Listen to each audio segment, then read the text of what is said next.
এক গ্রামে একটি রহস্যময় ডাইনি বাস করত। লোকেরা ভয়ে তার নাম উচ্চারণও করত না। সে ছিল একজন সুন্দরী, কিন্তু তার কল্পেটের দিকে ছিল এক অদ্ভুত ট্যাটু।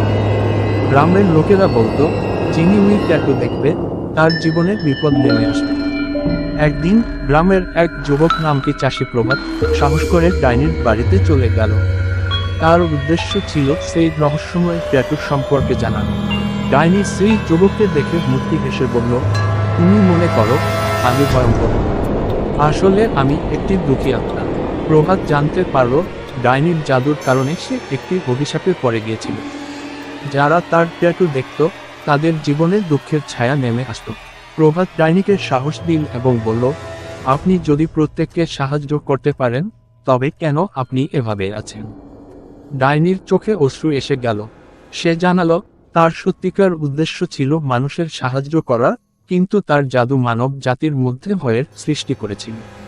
প্রভাত ও ডাইনির মধ্যে বন্ধুত্ব গড়ে উঠল এবং প্রভাত ডাইনিকে তার অভিশাপ থেকে মুক্ত করার জন্য সাহায্য করার সিদ্ধান্ত নিল। উভয়ে একটি জাদুকরী রোমাঞ্চকর অভিযানে বের হল।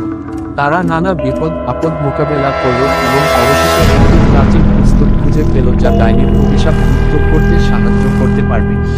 পুস্তকের সাহায্যে ডাইনির অভিশাপ মুক্তি পেল এবং সে স্বাভাবিক জীবনযাপন শুরু করতে পারল।